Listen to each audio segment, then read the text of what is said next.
Welcome to Sentimental Journey, Decluttering the Hard Stuff webinar. I am so glad you're here. You're here today because you are not all that settled with those sentimental things, those emotional things in your life.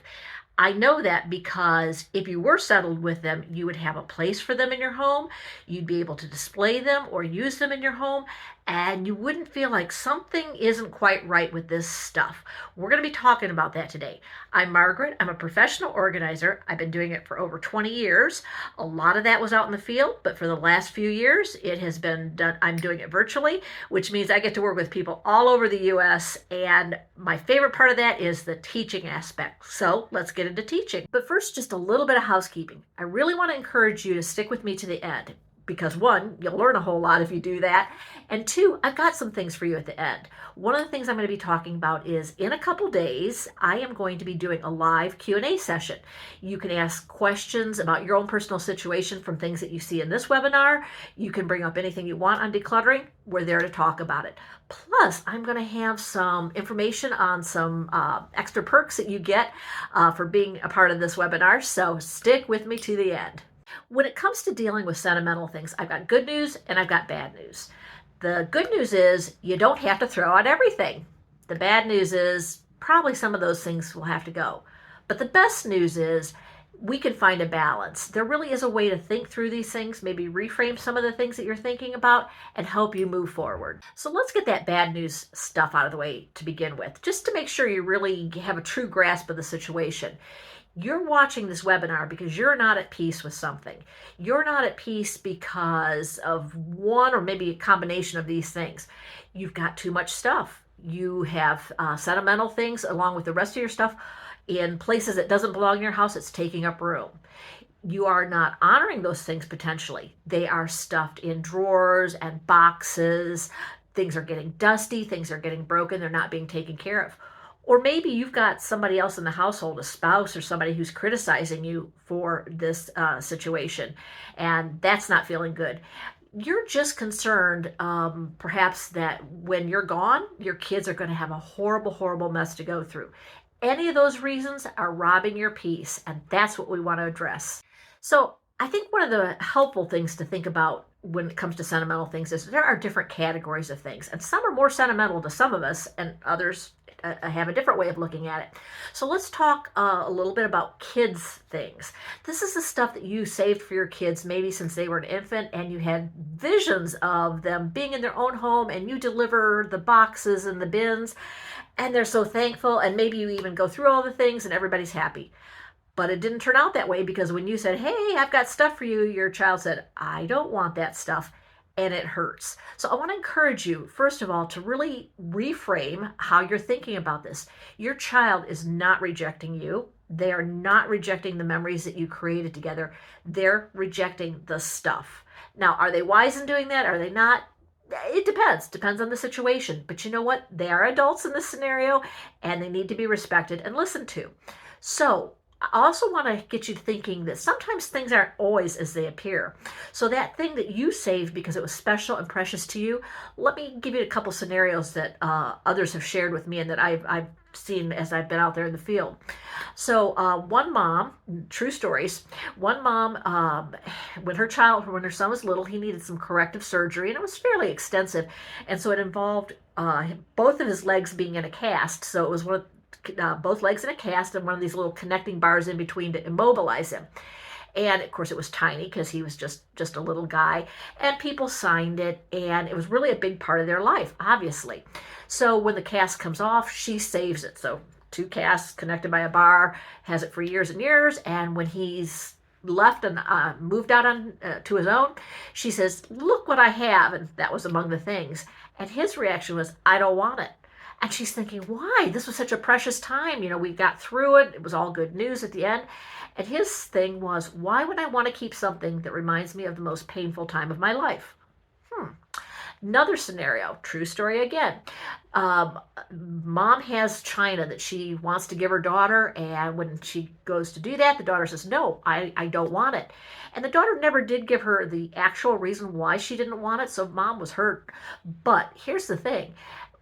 The daughter remembers that when she was, I think it was about 9 years old, mom and dad were divorcing, and there was a lot of squabbling over the stuff, and the china was just one of the things being squabbled about. So when the daughter sees this china, she flashes back to that very unpleasant time in her life.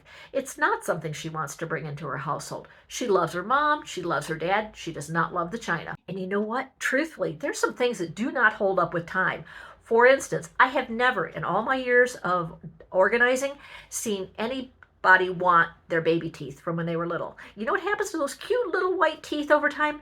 They get yellow, they get chipped. They're kind of disgusting looking, to be honest with you. Your kids don't want them. So things that were special to you, those kind of things don't hold up over time, and your kids don't want them. Here's one of the big concerns I run into when kids say no thank you and mom has saved all this stuff. She's afraid to throw it away because what if the child changes their mind? And does that happen? It absolutely does, of course. But here's the thing. When you're going to your adult child and saying, do you want this stuff? They may not physically have the room for it yet. They may not kind of just emotionally have that room. And one of the times I see this happen is when you go to your daughter, let's say, and she's a young mom and she's got 3 kids and maybe she's working outside the home or not. She is so overwhelmed emotionally that when you say, hey, I have stuff to bring into your house, she's like, no, no more stuff coming into my house. And she may say no. Here's what you need to do. And there's not a right or wrong way to any of these things, but I'm just giving you some ideas and things that you can try and see what fits for your household. So what you might try doing is, and you're going to hear me say the word curate a number of times throughout this webinar. Curating is what museums do, among other things, and it's the idea of being very purposeful on what you keep, the collection that you have, because you're trying to tell a certain story or communicate something. You're not trying to give all the words in the dictionary. You've got a very specific thing you're trying to say. So instead of giving daughter 4 boxes, why not curate it? You know she doesn't want the baby teeth. She probably doesn't need every single report card. Maybe she doesn't want any report cards. You know her. Go ahead and be released and get rid of the things that she probably isn't going to want. Much better that she be happy with the 1 box that you give her rather than overwhelmed by the 4 boxes that you could give her. So go ahead and curate. The other thing is you're going to make some mistakes. It's allowed. It's actually even expected. So you know what? If you throw away something, all the things or just some of the things, and child wants it later, guess what? They were alive and happy and healthy and well when that stuff was in your home. The same is true when that stuff is in the trash can or a trash landfill somewhere. They're okay. Be released. It really is just stuff. It may be disappointing, and it's okay to recognize it like that. It's okay to say, man, I'm so sorry. I thought you didn't want it. I let it go. You can be apologetic, but you don't have to grieve over it. It really is just stuff. Everybody was making the best decision they could at the time. Your adult child when they said no thank you. You when you threw it away. It's okay to make that mistake. You'll live. Here's one of my favorite scenarios when it comes to adult kids and do you want your stuff? And I'm being a little facetious. But this scenario is where the child says, yes, I want it. And in fact, I want it all. Excellent, cool, right? Except they want you to store it. Well, here's the deal. Of course they want you to store it. It doesn't cost them anything in time or energy or space or finances. And if you can and you want to, and everybody in your household, your spouse is okay with that, fine, do it. However, if you're needing to downsize, you just want to downsize, whatever your situation, and you just don't want to have all that stuff anymore, you need to give your kid, you need to treat them like an adult, and you need to give them a deadline. Now, if your child lives out of state or out of the area and they're not back all the time, you don't make it a 1-week deadline. Something reasonable. If they're local, it does not have to be that long. But you give them something that is reasonable for them and reasonable for you, and let them know, hey, I can hold on to this stuff until whatever the date is. After that time, I'm going to get rid of it as I see fit. And here's the thing, Mom, stick with it. Do it. Once again, just like I just said, be released. It is just stuff. If they really wanted it, they would find a way to bring it into their life. You do not have to be the storage unit for them or anybody else. You can let it go. But I'm going to return to that word curate because there is another option, and that is go ahead and curate what you've kept for them. Yes, they wanted you to keep everything because you were storing it. In this scenario, you're not storing it, but you can curate and get down to something that's a little bit more reasonable. And perhaps that's something that they have the space, time, energy, interest in taking now. Just an option before you discard everything. Let's pause and take just a second to talk about the D word, discard. When I use that, I am always talking about removing something. Now, that could be putting it in the trash, putting it in recycling, or donating it. When it comes to discarding, it doesn't have to necessarily be quite an all or nothing. Yes, you're going to physically remove that item, but you know what you can do is you can take a picture of it so that you don't have the item, but you've got the picture, and that might help you sort of let go of it a little easier.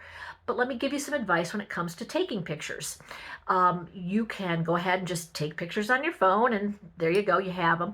But I suggest if you do that, that you create an album. Call it sentimental things, call it kids, call it whatever you want, but something that identifies it as those particular pictures. Why? Well, if you're like me, you've got tons and tons of pictures on your phone that are in no particular order, and you don't really necessarily go through all of them. It's not that enjoyable.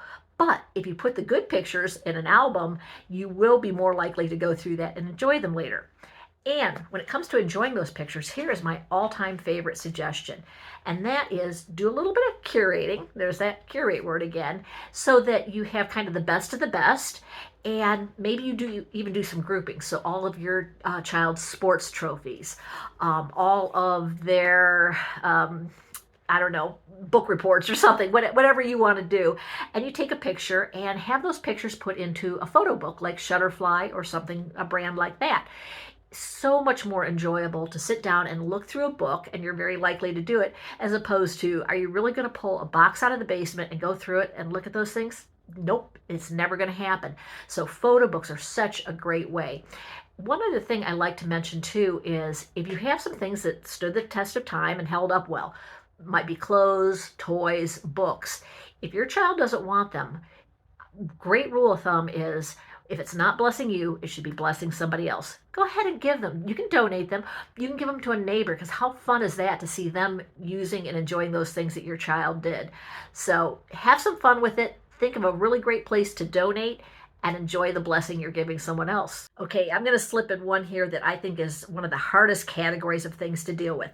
And that is, we're moving on from kids. Now we're going to look at the things that your spouse inherited from their relatives that you don't care two hoots about, but your spouse can't let go of them.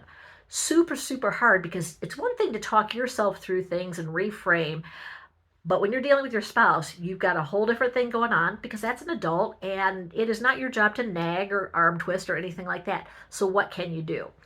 I always suggest start with communication. Assume that your spouse means to do the best by you and the other folks that are there in their brain that they're trying to honor, those relatives, and start with communication. Don't make it something that you've got to solve overnight or very quickly. It might be a series of conversations, and that's okay. I mean, can you imagine you get through ultimately, maybe it's a year or two of decluttering, and you're still friends and actually like each other? That's the win-win that we're looking for. So communication. When you're communicating, just go in knowing you're probably not going to get everything you want. You might get 10% of what you want, and if you do that, you might be doing well. But it's okay, you've made some progress. So find out, are there some some things that you can agree on? Are there some boundaries? And those boundaries might be, okay, we can keep this stuff, but it can't exceed the basement or this one room or this closet, whatever's appropriate. Is there a time frame that you can agree on? That's a boundary too. Like, you know what? I know you have to process this. I know you have to think through it, but I'd like to see us starting this process, but within by fall, let's just say, or whatever time frame, X number of months, and I'd like to see us have it done within a year and a half to 2 years. Something reasonable. It doesn't have to be 10 years because nobody's going to remember that, but it can't be 10 minutes. That's too soon. They're not ready. And so talk about that communication. Here's another thing. People are different, so this is definitely not a one-size-fits-all, but talk about who would do the decluttering once you have some level of agreement. Might be them. They might want to do it all. Okay, that's fine if they can, and if they say they're going to and they don't, that's a whole different thing. We'll leave that for a different webinar. They might say, you know what, I want it done, I just can't do it, you do it. And you know what? Yeah, it'll be hard for you, and maybe it's not fair because it was their relatives, but you know what? That's how it's going to get done. So go ahead and do it. Here's another thing that sometimes people don't think about, and it's what I call pre-sorting. So your spouse may have a real difficult time getting started, may get lost in the stories and the emotions. Pre-sorting has you going through things, not throwing anything away. If there's some agreed upon thing, fine, but ideally not throwing anything away. And you put it in 3 piles. Pretty sure you don't want, pretty sure you do want, and then the hardest pile, I'm not sure what you want. And when your spouse comes down, the less they touch things, the less they'll connect emotionally, so that can be faster and better for everybody. But if they have to touch, they have to touch. It's okay. And have them look at the pile of stuff that gets thrown away. And actually, I'm going to reverse that real quickly. Have them look at the stuff that you're talking about keeping, because that kind of releases them to know, okay, we're not trying to throw everything out. Have them look at that pile and say, you know what, I guess I don't really need that thing that's in there, and it gets moved to the let it go pile. Once again, the less they touch it, the better it's going to go for everybody. If they're able to go on to the next pile right then, fantastic. If they're not, go ahead and put some time between dealing with the piles. The next pile you go to is I think these are the things that we don't need, you're not going to want, and let them deal with that pile. Be prepared. They're going to pull some stuff out of these things that you thought you could throw away. If you're lucky, it won't be the majority of it, but that's the way they're going to have to process it.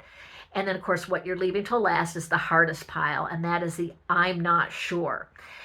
Just like so many things, when you get to that pile with your spouse, go for the low-hanging fruit first. That's the stuff that they can see peeking out, that like, no, I don't want that. Just start skinning it down where it's less emotional, where it's easier. Then you're going to start getting down to the harder stuff. And that's where you have to maybe start doing a little communication, showing a little bit more grace, a little bit more patience, but you will get through it. Now, when you're dealing with that spouse that is struggling to let go of things, compromise. So communication, always big. Compromise, also big. One of the things that you may be able to come to an agreement with them is, okay, let's go with the one in, one out rule. So let's say that their mom has left them a chair, and you don't love the chair maybe, but you don't find it that objectionable. The one in, one out says that, okay, we'll keep mom's chair, but one of our chairs has to go out. Sometimes a spouse will say, oh, you know what, when it comes to the two, ours is more comfortable, I like it better, I can let mom's go. But be willing to do that one in, one out. That way you're not overloading your household, but you are accommodating mom's chair in this case. Another thing is sometimes spouses are okay if they can let the thing go, the inherited heirloom, to somebody else in the family. And sometimes our circle of family is too small. So for instance, I'm just going to stick with mom's chair. I've got mom's chair and the kids don't want it, so I can't do anything. Well, you know what? You may have brothers, sisters, nieces, nephews, great nieces, great nephews. It's all family. That chair's staying in the family. Maybe somebody really wants it. Maybe somebody really needs it. One of the things I will caution is when it comes to stuff that's been inherited, sometimes it's not in really good condition. So just be a little bit careful. And I know you probably just wanted to get rid of it to begin with, and your spouse wants to hold on to it. But when it comes to repairing stuff, you're never, and this is true for your spouse and for you, you are never going to be less busy than you are right now. I don't care if it's after retirement, after such and such, after somebody gets married. Things always come and fill that time. You won't have it. When it comes to reupholstering something, that can be real appealing. Like, it'd be great if we just reupholstered it. Yep, probably will be. But guess what? Reupholstering is extremely expensive. Rule of thumb, and it's not true for everything and all times, but most of the time it is just as expensive to reupholster it as it is to buy something new. So does it make sense for a highly sentimental piece that you want to preserve? Sure. Does it make sense because, hey, somebody gave us this chair and let's just reupholster it? Probably not. So just some things to think about. And before we leave off on this particular category of sentimental things, let's talk about what if your spouse is not willing to budge at all. Well, I'm going to say this very gingerly, but it means your spouse has a problem. And I don't mean that meanly, but the problem is your spouse is maybe not dealing with you as a marriage partner well, and or that spouse is really still in the grieving process and they're struggling with that. Proceed cautiously, but would your spouse potentially be open for some counseling? It might be helpful. Just a thought. If your spouse turns that down flat, just back away. Don't go there. The other thing is that if your spouse will not do anything, go ahead and focus on the areas of your home that you do have control over. You know what? You may have rooms that in your mind are just totally junked up, but you know what? You've got dresser drawers that you can deal with and make look good. Maybe the kitchen is your domain. You can make the kitchen look good. Your closet. There's plenty that you can do before you have to get really overwhelmed by what your spouse is or is not doing. So, is it ideal? No. Is it what we want? No. Sometimes we don't get what we want, but we love our spouse more than we love stuff, more than we love our house. So go ahead and focus on what you can control. Hey, let's take a little pause here because you might be listening to all this and agreeing with everything, but still feeling like you're struggling and you don't know what to do. And Margaret, I can't do it. So I can help. I've been helping people for over 20 years. And one of the things that I have developed is a really unique program called Unjumbled Now. Unjumbled Now is a 4-week program where you meet with a very, very small group of people, yourself and up to 4 others. We meet for 30 minutes a week during those 4 weeks, and while we're meeting, you're decluttering. Also, you get a lifetime membership in a private Facebook group. Okay, all of that might sound like so what? So let me tell you so what. There's actually a lot going on in this program, and it's built around accountability, community, and encouragement. The accountability is I'm expecting you to be there. I'm your professional organizer during your membership, and I will be there every week. The rest of the group is counting on you being there. So you're accountable to us to show up and do the work. Community, super huge. You're doing this with people who are not judging you because they're exactly where you are. They have their own issues, their own challenges, and we're doing it together. We're encouraging each other together. But that private Facebook group that I mentioned, absolutely huge.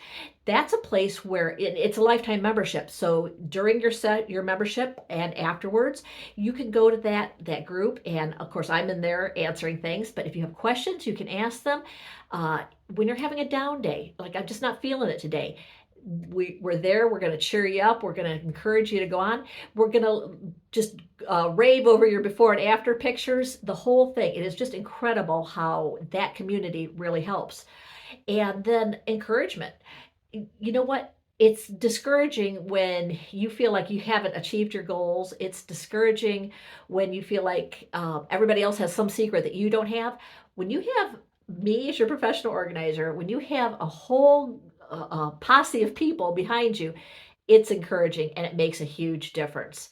And I should mention, I am your professional organizer during your membership, so in sessions, but also out of session. If there's any point during your membership that you have a question, you're stuck on something, you're feeling discouraged, you want to share a joy, I'm there during your session, I'm there outside of sessions.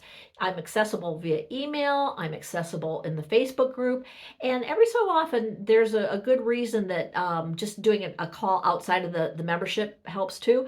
I'm there to help you, whatever it takes. So, how do you get it to enroll and join Unjumbled Now?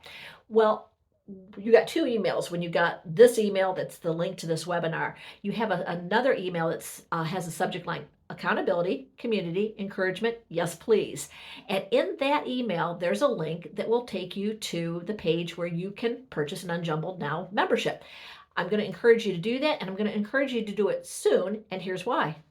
I have purposely created Unjumbled Now to be a small group situation. So that means there's limited seats. There's only so many sessions. There's only so many seats per session. It's limited. So if you want to get the time and day that best fits you, jump in there and get it before somebody else does. Secondly, I'm offering some benefits, some perks to people that sign up fairly quickly, and that's over the next couple days. So you're going to save extra money. There's a coupon code in that email where you sign up. I'm going to give a bonus session. This is a private one-on-one time with me in the month of your sessions, and you can schedule that at the beginning, at the end, whatever you want, just for that extra personalized help.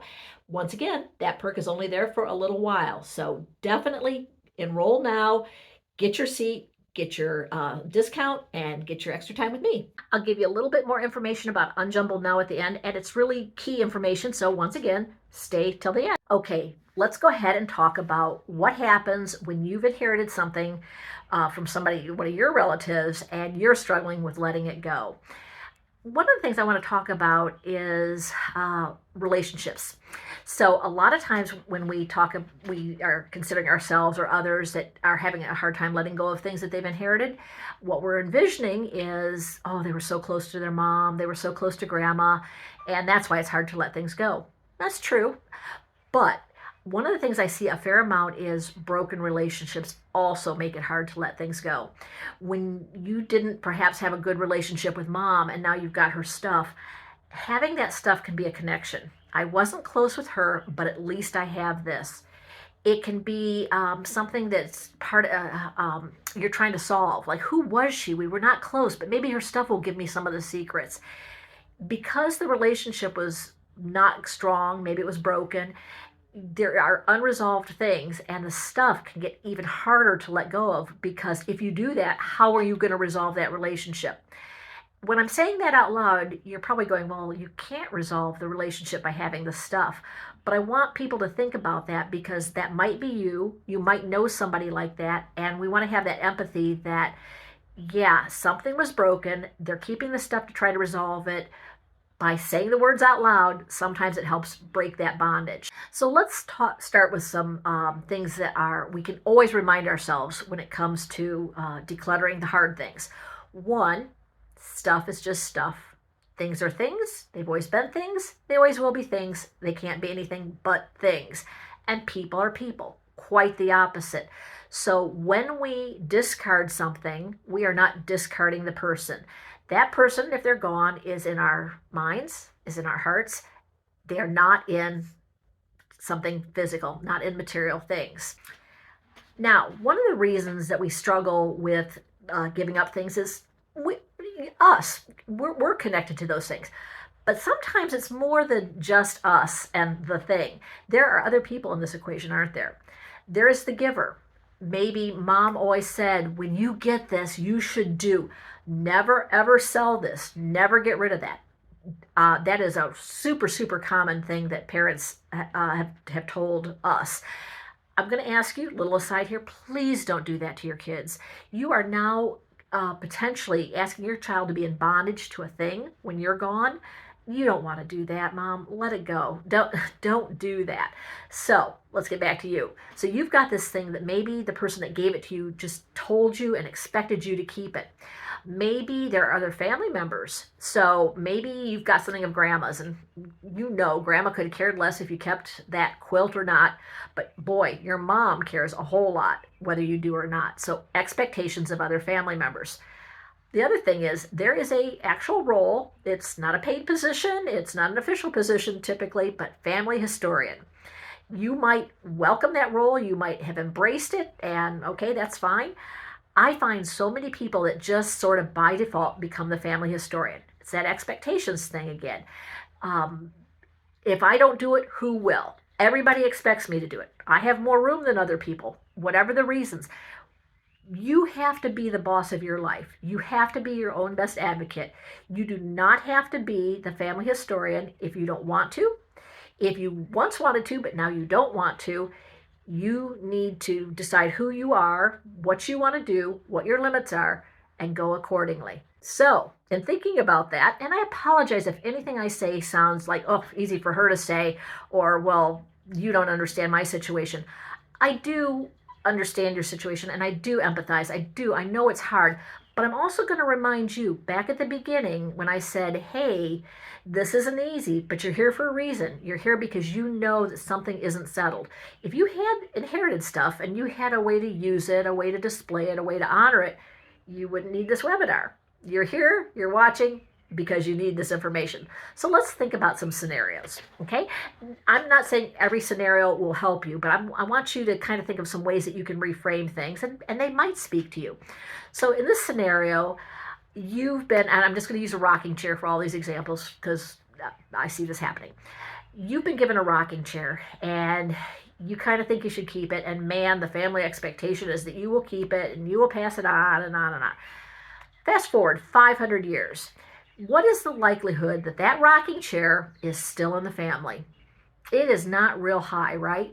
Why do you need to be the one in the puzzle piece to keep it, to pass it on, when you know that within a generation or two, that rocking chair is probably going to go by the wayside? Is this every single thing that's passed down in a family? No. Is it the majority of things? Yes. Yes, it is. You know what? You can break the pattern now. You can stop the bondage that you're feeling. You can make it so your kids don't have to feel it. You can let the rocking chair go. Okay, here's another scenario. This one is great grandma back 100 plus years ago, and she's got her new home. She's a young woman, and you know what? It would be really cool. I'd really love to have a rocking chair in the nursery for the babies that come along. So she's out and she's shopping for her rocking chair, or maybe the rocking chair salesman comes along in his covered wagon, and she's looking and she's picking out a rocking chair that fits her body, that's comfortable to her, that she can afford, that's going to be the right one for her house. Those are the things that she's thinking about.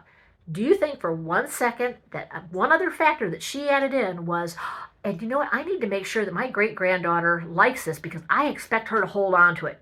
No, great grandma bought that rocking chair because she needed a rocking chair. She wasn't thinking that it was going to live on for time immemorial. It doesn't have to. You can break the chain.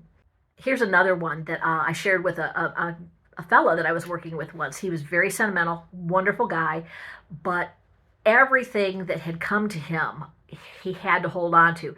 And it was also to the point of not just that he had to hold on to it, but you couldn't unfold an Afghan because that kind of wasn't honoring it. He was very, like, the things were just sort of put it over there, don't touch it, there you go. And one of the things that I said to him, and I'm sure I didn't create it, I probably heard it somewhere, but it's very true. When everything is special, nothing is special. So think about that. Everything that somebody touched or had or owned can't be special, because when it's that overwhelming, it's just stuff again, and it's nothing special. So keep that in mind. If I treat everything as that it is 100% the most important thing, it's noise. It's not. And then one of the other things that a gal that just finished an Unjumbled Now session said, and I thought, man, this is so good. And think about this. Where the object is located, or where the object is, does not diminish its value in your memory, in the way you honor it. So the location, where it is, doesn't diminish your memory in any way. So let's talk about, okay, Margaret, you got me convinced. I can let go of some of the things. I can think through them. But what do I do with these things? Well, I'm going to share some ideas with you now. Now, some of them may sound familiar because I shared them earlier in the webinar, and that's because they're still good ideas. They didn't stop being good ideas just because a few minutes passed. So photo books, once again, this applies to you too. Take a picture of that beautiful rocking chair. Take a picture of the frame, whatever, and consider, once again, I'm going to put a plug in for those photo books. Even better than a phone as far as I'm concerned, but just an idea. One in, one out. You know what? You want the rocking chair? Let go of another chair. And it doesn't have to be a one for one in that sense, that if you want to keep a rocking chair, that you let go of another chair. It could be a table. Now, it should be something of commensurate size. Letting go of a spoon to keep a rocking chair absolutely does not make spatial sense. So no cheating. Can't do that. Once again, offer it to the wider family. I can't keep this chair, but I could offer it to obviously kids, obviously siblings, but how about the siblings' kids? How about the siblings' kids' kids? You can go further. One of the things that I'm going to suggest here too is, before you start hauling it, check with them first, but check with your local historical society. Now, a local historical society cannot accept everything that comes their way, but they do want true pieces that represent a time, a place, have some historical value. And here's the cool thing about that is, believe it or not, they're going to do a better job than anybody, including you, of maintaining the story behind that, because that's what they do. They're going to remember who it's, because they keep it in the records, and if they're displaying it, they'll have a little information plaque or note there. But who it was, what time period it was, how it was used, where it was used, all those things. What a fantastic way to remember the story behind that piece. Here's something else you might consider. You don't have to keep all the things. Okay, what do I mean by that? Let's say grandma made quilts. And this can be a hard one because one of the problems with this is in our brain, whether we're consciously thinking it or not, it's like, grandma made quilts. I love her quilts. Grandma can't make any more quilts. This is a finite quantity. Scarcity. But here's the thing. You don't probably need 8 quilts. Okay, once again, you wouldn't be here if you needed all the quilts and all the stuff. So don't get rid of 8 quilts, but don't keep 8 quilts. Keep 2 instead. Keep something reasonable. What makes it reasonable? It's reasonable when you can display them. So maybe it's out on a bed, maybe it's hung on a wall. It's reasonable when you can actually use them, like I said, on the bed. That's a reasonable number to keep. So think about breaking things up. And that even comes down to china sets. If you inherited a set of 12 pieces of china and you know there is no way on God's green earth that you're going to use that many, it is okay to keep 4 place settings, to keep 6 place settings, to keep whatever number of place settings you want and let go some of the serving pieces. You can break it up. China sets aren't sacred. So you can go ahead and donate those. You can gift them. All kinds of things you can do, but break things up, keep just part of the sets or the things that you have. And then my absolute favorite, and you'll probably hear me say this again, maybe even in this webinar, is use the things that you have. If I talked about quilts and using those, but if you've got furniture pieces, if you've got jewelry, wear it. It's just stuff. If it's stuck away, it's not doing you any good. In fact, it's doing you harm. Go ahead and use the stuff. One last category of sentimental things that we tend to keep, and those are things that are associated with a special time in our life. Usually it's happy times, not always, but that might be a job that we had. It might be a romance that we had with our spouse or with somebody else. It could be a school situation, but those are sentimental things that we sometimes have a hard time letting go of. So the reframing exercise, like I like to do with that, is you are getting some value out of that. Maybe not looking at it, but just having it or thinking that if I wanted, I could go get it. Okay, that's fine. There's value. But, okay, if you were putting dollars on it, you'd put, however many dollars that value is worth to you. But also valuable to you is being free in your life, being able to move about your own house freely, to like how your house looks. The fact that it's going to make moving a lot easier if you're moving. So there's value to that freedom, that release of bondage. Compare the two. Is the value that you're getting out of having yearbooks that are boxed and in the basement equal, less, more equal to the value of being free in life and to liking your environment and moving on? I think you can tell by the way I'm saying this, which I think is more valuable, but be purposeful. Don't just keep stuff because you have it. Everything you own costs you something. Just because you already own it, it is not free. It has cost you in time, space, and energy. Is it worth it? If you're holding on to something that is now preventing you from making new memories or enjoying today's life, it's not worth the price. Okay, so you were probably kind of convinced before, and now you're like, Margaret, you got me? Totally. Yes, I'm in. But not only do I not know where to start, not only do I not trust myself to be able to carry through with this, that stuff that we're talking about, it's located in the attic, the basement, a garage, someplace that I don't even particularly like, where I'm going to have to do the work. What can I do? I've got 2 suggestions for you. One option is to join me on the live Q&A that comes up in a couple days, and you do that by clicking the link in the email that brought you the link to this webinar. That's going to be an opportunity to listen to other people's questions who probably have the same questions you do, but also to ask your own questions, whether it be about decluttering sentimental things or anything when it comes to decluttering.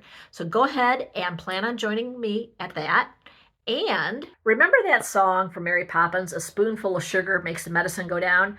I'm going to offer you something much healthier for you than a spoonful of sugar. I'm going to remind you about Unjumbled Now. I mentioned that a few minutes back, and it's, once again, it's still true. It is taking something that maybe isn't real pleasant to you, the location that you have to work in, the work that you have to do, the quantity of work that you have to do. But think about doing it with friends. And you really do become friends and friendly with the folks in your group. Also, the folks in the private Facebook group. There's so much help, so much camaraderie that it really makes it much more pleasant. So If you need a spoonful of sugar to make that medicine go down, and to maybe even stop thinking about it as medicine, but as like, you know what? This is pretty cool. I get to relive my memories. I get to pass them on to somebody that's going to be able to enjoy them more. I'm going to get freedom, and I'm going to be able to do it in a way that I'm actually successful. That's what you want to do. When you work inside of a program where you're working with other people, where there are answers every step of the way, where you're never alone, it's that sugar that makes the medicine of decluttering go down so much more smoothly, and hopefully even make you stop thinking of decluttering as medicine. So, in the 4 weeks that we work together, we're meeting 30 minutes each of the weeks. You do the math, and that adds up to 2 hours of decluttering because you're decluttering while we meet.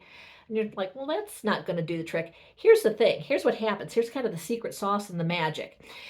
Because we're doing this and because you see results and it feels good, I haven't had anybody yet, I'm sure it could happen, but I haven't seen it yet, where people don't get fired up and do some decluttering between sessions. And so it really adds up. Not that they're doing tons and tons and tons, but they're just keeping at it and they're seeing the progress and they're encouraged. Now, I will tell you, one of my jobs is to kind of keep a rein on things too. This doesn't happen very often, but when I see somebody getting so inspired that they're doing kind of going overboard, I'll put the reins on and say, hey, let's pace ourselves. We're looking for sustainability here, not a marathon, not just getting everything done in a week or two, but over time so that it's sustainable. So I'm there to kind of make sure that you're moving forward and that you're not going too fast. It really does work and you really do see results. Unjumbled Now is just such a great option to stop talking about it, stop thinking about decluttering, and actually get it done.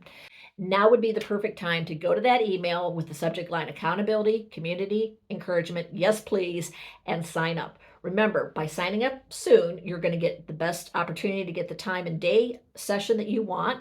You're going to be able to take advantage of that money savings, and you're going to be able to get that bonus one-on-one time with me for when you sign up. So all things that are wonderful.